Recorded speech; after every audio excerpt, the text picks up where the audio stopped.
हर हर महादेव। स्वागत है आप सभी का 12 ज्योतिर्लिंगों की इस दिव्य यात्रा में। आज हम लेकर आए हैं छठे ज्योतिर्लिंग भीमाशंकर की कथा।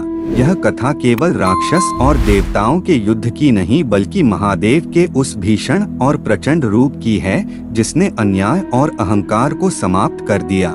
भीमाशंकर का यह स्वरूप हमें सिखाता है कि जब भक्त पुकार करता है तो महादेव स्वयं प्रकट होकर उसकी रक्षा करते हैं।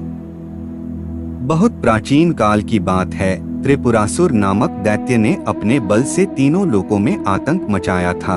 देवताओं के प्रयास से अंततः उसका वध तो हुआ, लेकिन उसकी संतानों में फिर से दैत्य उत्पन्न हुए। उन्हीं में से एक था कुंभकर्ण का पुत्र भीम। भीम का जन्म स्वयं राक्षसी शक्ति और वरदानों से जुड़ा था। उसकी माता ने कठोर तपस्या कर वरदान पाया था कि उसका पुत्र अत्यंत शक्तिशाली और अजय होगा। जन्म से ही भीम में प्रचंड शक्ति दिखाई दी। उसकी गर्जना से पर्वत कांप उठते थे। उसका कदम बढ़ते ही पृथ्वी हिल उठती थी। धीरे धीरे जब भीम बड़ा हुआ तो उसका अहंकार भी बढ़ा। उसने सोचा, देवताओं की क्या आवश्यकता है, धर्म और तपस्या की क्या आवश्यकता है। मेरी शक्ति ही सबसे बड़ी है और मुझे कोई रोक नहीं सकता। भीम ने अपने बल पर देवताओं को युद्ध में पराजित करना शुरू कर दिया। वह ऋषियों के यज्ञ भंग करने लगा, आश्रमों को तोड़ता और साधुओं को पीड़ा पहुंचाता। उसकी शक्ति इतनी प्रबल थी कि देवता भी भयभीत हो गए। ऋषिमुनि कांप उठे। वे सोचने लगे, यदि यह राक्षस यूं ही बढ़ता रहा तो एक दिन पूरा संसार अंधकार में डूब जाएगा। देवता भागकर कैलाश गए। उन्होंने शिव को पुकारा, हे नीलकंठ, केवल आप ही इस संकट से हमें बचा सकते हैं। आप ही त्रिलोकी के स्वामी हैं। यदि आपने रक्षा न की तो यह संसार विनाश को प्राप्त होगा। धरती पर स्थिति और विकट हो गई। भीम ने इतना आतंक फैलाया कि स्त्रियां और बच्चे तक भयभीत होकर गुफाओं में छिपने लगे। ऋषियों की तपस्या बाधित हो गई।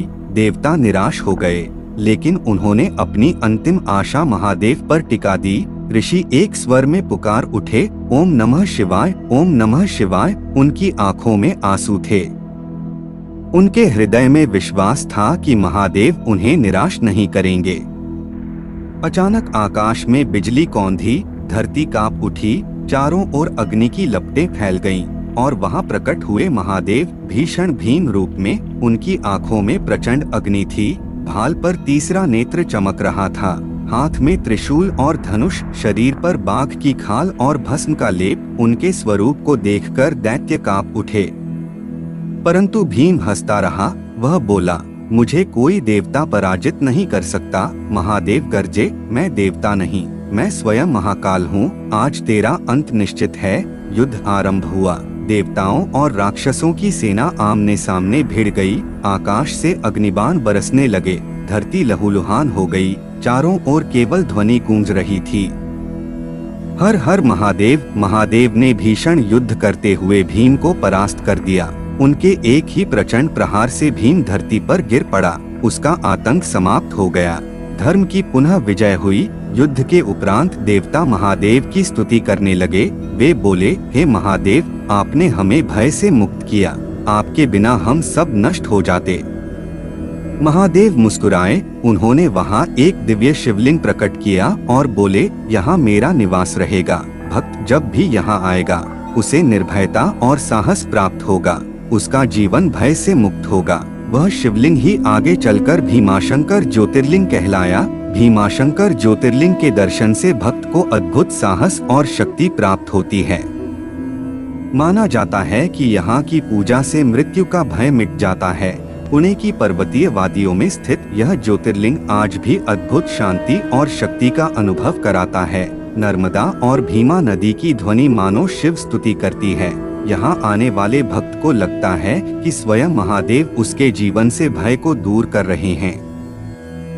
यदि यह कथा आपके हृदय को छू गई हो तो कमेंट में लिखें ओम नमः शिवाय और चैनल को सब्सक्राइब करें ताकि अगली ज्योतिर्लिंग कथा सबसे पहले आप तक पहुँचे। आइए मिलकर महादेव के नाम का प्रकाश हर घर तक पहुँचाए। हर हर महादेव। जय भीमाशंकर।